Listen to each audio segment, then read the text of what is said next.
Hello student, आज हम discuss करेंगे परप्यूरियम के बारे में। इससे पहले वाले वीडियो में हमने डिस्कस कर लिया था पीपीएच के बारे में। परप्यूरियम के बारे में पढ़ने से पहले इसकी बेसिक बातें हैं जो हम जान लेते हैं।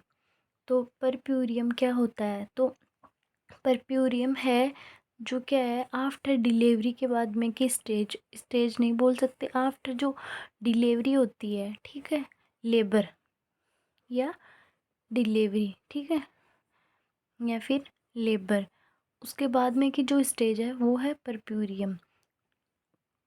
तो हम ये बोल सकते हैं इसको 4 स्टेज भी अपन मतलब जो 4th स्टेज है उसमें अपन परप्यूरियम को मतलब काउंट कर सकते हैं, ठीक है।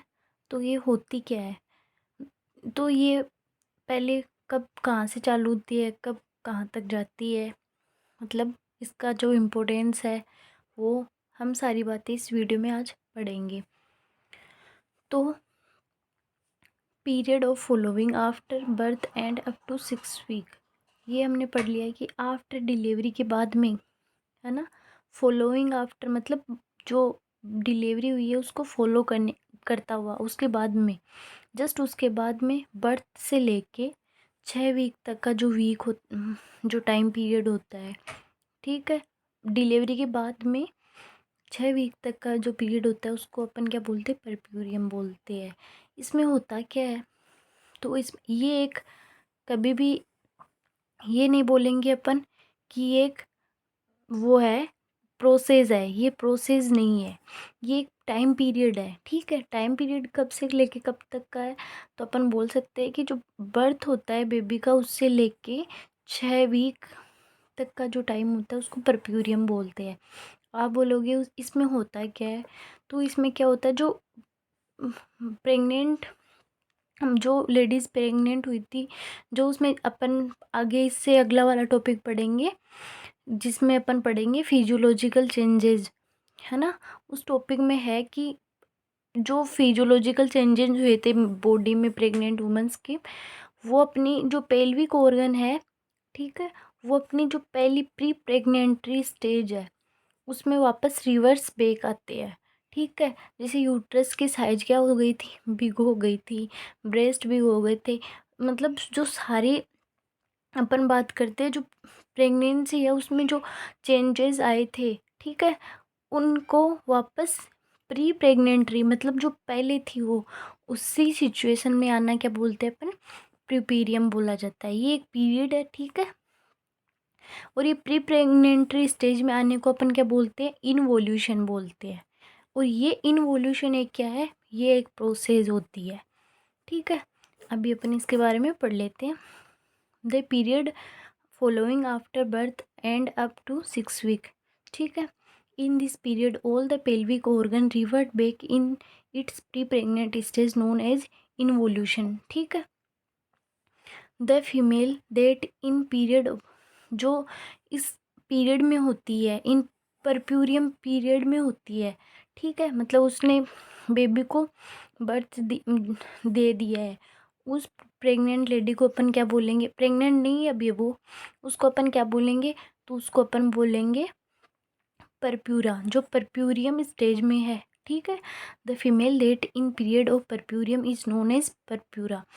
एक होती है, लिख लीजिए, पार्चुरेंट। पार्चुरेंट क्या होती है? वो female who giving to birth of baby. Parturient किसको बोला जाता है? जो फीमेल क्या करती है? बेबी को जन्म देती है, उसको पास्चुरियंट बोलते हैं। पास्चुरेशन किसको बोलते हैं? प्रोसेस को बोलते हैं, process which given the birth of baby, ठीक है। तो ये परप्यूरा हो गया, पास्चुरियंट हो गया और पास्चुरेशन हो गया, ठीक है। इसके बाद में अपन पढ़ते हैं, इसके टाइप होते हैं अलग अलग टाइम ड्यूरेशन के, मतलब बेस पे अपन ने इसको परप्यूरियम में उसको 3 पार्ट में डिवाइड किया गया है, ठीक है।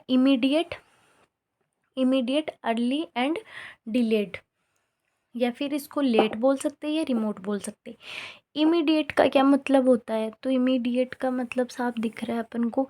इमीडिएट मतलब उसी टाइम, ठीक है, उसी टाइम जो हो रहा है, उसी टाइम का मतलब उसके ले जो लेबर हो गया है, मतलब डिलीवरी हो गया है, उसके जस्ट 24 आवर के अंदर जो चेंजेस आएंगे ना उसमें, जो मतलब उसके पेल्विक ऑर्गन में चेंजेस आएंगे, उसको अपन बोलेंगे इमीडिएट परप्यूरियम। अर्ली परप्यूरियम में क्या आता है कि जो सेकंड 1 से लेके सेकंड डे होता है वो अर्ली परप्यूरियम में माना गया है। लेट या फिर डिलेड परप्यूरियम क्या होगा, अपन ने पढ़ा था 6 वीक तक होता है, या फिर हम 42 डेज बोल सकते हैं इसको। तो 8 से लेके 42 डेज तक का जो टाइम ड्यूरेशन होता है उसको क्या बोला जाता है, इसको बोला जाता है लेट एंड डिलेड परप्यूरियम।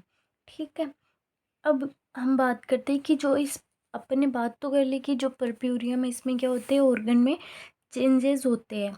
तो वो चेंजेस क्या क्या होते हैं वो अपन एक बार थोड़ा देख लेते हैं। ठीक है, तो ऑर्गन चेंजेस ड्यूरिंग प्रेगनेंसी दिख रहा होगा आपको। ठीक है, तो ऑर्गन कौन चेंजेस में क्या क्या होता है, परप्यूरियम के टाइम पीरियड की बात कर रहे हैं अपन, नाक की बात कर रहे हैं प्रेगनेंसी की। प्रेगनेंसी से अब वापस जो परप्यूरियम पीरियड है उसमें क्या चेंजेस आएंगे वो अपन बात कर रहे हैं। ठीक है, तो यूट्रस है। ठीक है, यूट्रस में क्या चेंजेस आते हैं, अपन नॉर्मली बात करते हैं, यूट्रस होता है वो 60 ग्राम की बात 60 ग्राम का होता है। ठीक है, और हम बात करें प्रेगनेंसी की तो ये कितना हो जाता है, ये 900 से 1000 ग्राम का हो जाता है। ठीक है, तो अब बात कर रहे हैं अपन यूट्रस की। तो अपन बात करें कि एकदम just after birth weight of uterus, कि एकदम अभी बच्चे ने मतलब बर्थ लिया है, अभी हम देखेंगे तो वो कितना ही रहेगा, वो उतना ही रहेगा 900 से 1000 ग्राम। ठीक है, वो धीरे धीरे धीरे क्या होगा, कम होता जाएगा। जो फर्स्ट वीक है उसमें वो कितना होगा, तो ये देखें, ये मैंने ये लाइन बोली है अभी। ठीक है, फर्स्ट वीक में, और अपन बात कर रहे हैं 6 वीक का क्या होता है, परप्यूरियम होता है, तो 6 वीक में जाते जाते ये क्या हो जाएगा, नॉर्मल हो जाएगा जितना था। तो ये इसका चेंजेस कैसे है ये आप याद रखो तो ठीक है, वरना कोई बात नहीं है।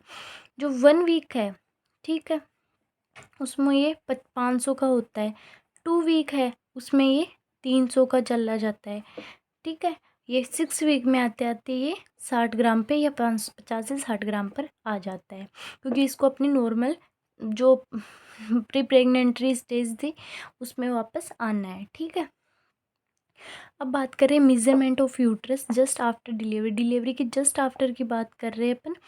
तो इसका रहता है 20 मल्टीप्लाई 12 मल्टीप्लाई 7.5 सेंटीमीटर। तो आप बोलोगे ये 20 क्या है, 20 इसकी लेंथ है, ये इसकी वेट्स है, एंड ये इसकी हम बात कर सकते हैं थिकनेस है। ठीक है, नॉर्मली अपन देखें तो इसकी नॉर्मली कितनी होती है, तो नॉर्मली इसकी रहती है 8 × 5 ×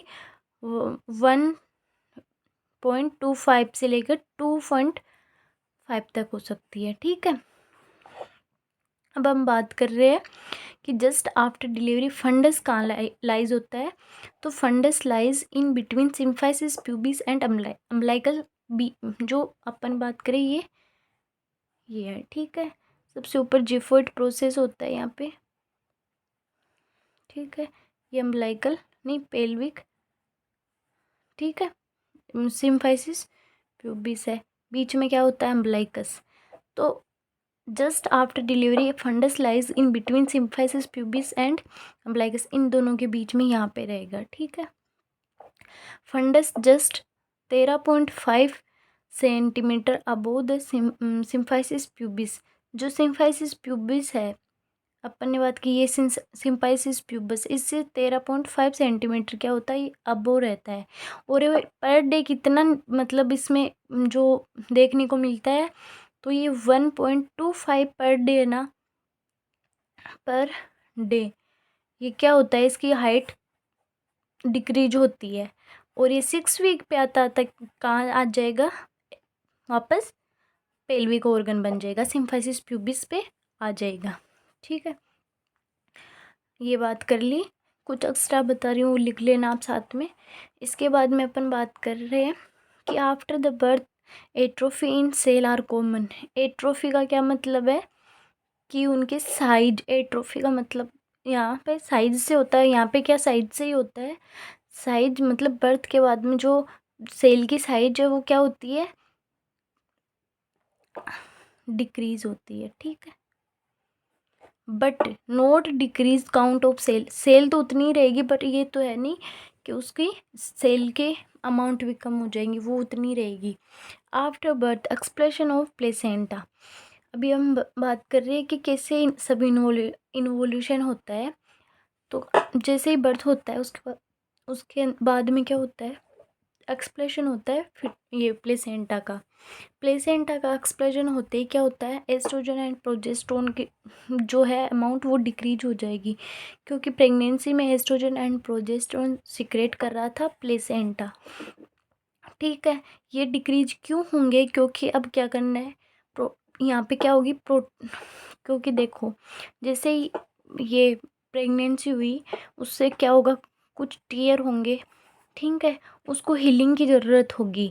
मतलब वहाँ पे तो जो कोलेजन जन है वो क्या हो जाएंगे, एक्टिवेट हो जाएंगे। कोलेजन एक्टिविटी ना एक्टिवेट हो जाएगी, उससे क्या होगा, हीलिंग प्रोसेस को कौन सबसे ज़्यादा अपन को पता है, प्रोटीन है वो हीलिंग प्रोसेस करवाता है। तो यहाँ पे क्या हो जाएगी, ये जो कोलेजन ये प्रोटियोलाइटिक एक्टिविटी को इंक्रीज कर देंगे। प्रोटियोलाइटिक जो एक्टिविटी है उसका मतलब क्या है, प्रोटीन क्या होगा, ब्रेक डाउन होगा, है ना। ये बात बोली गई है। जैसे ही हमने माना कि ब्रेक डाउन होगा ये प्रोटीन, उसके बाद में क्या होगा, ये कहाँ आएगा प्रोटीन जो ब्रेक डाउन हो रहा है, वो जाएगा प्रोटीन यूरिन के थ्रू आ जाएगा। और जो परप्यूरियम है उसमें अपन को देखने को मिलेगा प्रोटीन यूरिया, ठीक है। जो कि ये नहीं बोलेंगे अपन कि ये तो अब नॉर्मल है, ये नॉर्मल होता है प्रेगनेंसी में, ठीक है। इसके बाद में अपन बात करिए 70% of endometrium restore up to 16 day, कि जो एंडोमेट्रियम की बात कर रहे हैं अपन कि कब ये अपनी वापस जो प्री प्रेगनेंटरी स्टेज है उसमें आ जाएगी। तो अपन बात करें कि 16 डे पे ये अपनी 70% आ जाती है। अब मैं बताऊंगी कैसे आ जाती है। और 30% एरिया कब आता है, 42 दिन होते होते आता है। क्यों आता है, क्योंकि कुछ जो पार्ट है 30% पार्ट है वहाँ पे कौन था, प्लेसेंटा ने कवर कर रखी थी एंडोमेट्रियम के। हमने प्लेसेंटा पढ़ा था, उसमें पढ़ा था कि जो प्लेसेंटा है वो 30% एंडोमेट्रियम को क्या करता है, कवर करता है। तो ये वाली तो नॉर्मल है, ये वाली तो जल्दी क्या हो जाएगी, अपनी स्टेज में वापस चली जाएगी। बट जो ये है, ये क्या है, इस पे यहाँ पे प्लेसेंटा था तो इसको रिकवर होने में टाइम लगेगा। तो ये 42 डेज में रिकवर हो जाएगी। इसके बाद में अपन बात करें after 2 week uterus become in pelvic organ. अपन पढ़ रहे थे कि प्रेगनेंसी होती है, ठीक है। नॉर्मली पेल्विक जो यूट्रस है वो कौन सा ऑर्गन है, पेल्विक ऑर्गन है, ठीक है। ये अपन ने पढ़ा नॉर्मल, है ना। फिर हम बात कर रहे जैसे ही जो लेडी है वो क्या होगी, प्रेग्नेंट होगी, ठीक है। तो 12वें वीक आते आते वो क्या हो जाएगा, ये अब्डोमिनल ऑर्गन हो जाएगा, है ना। फिर ये डिलीवरी के बाद में जो 2 वीक होंगे उसमें ये वापस क्या हो जाएगा, पेल्विक ऑर्गन हो जाएगा, ठीक है। तो यही बात ये बोली गई है, ठीक है। The normal measurement of uterus become in up to, जो नॉर्मल है वो 6 वीक में आ जाएगा, है ना। एक्सटर्नल ओस की बात है तो एक्सटर्नल ओस होता है वो कभी भी अपनी प्री प्रेगनेंटरी स्टेज में नहीं आता, हमेशा ये क्या हो जाता है, ये लूज हो जाता है, ये कभी भी अपनी जो प्री प्रेगनेंटरी स्टेज है इसमें वापस नहीं आता।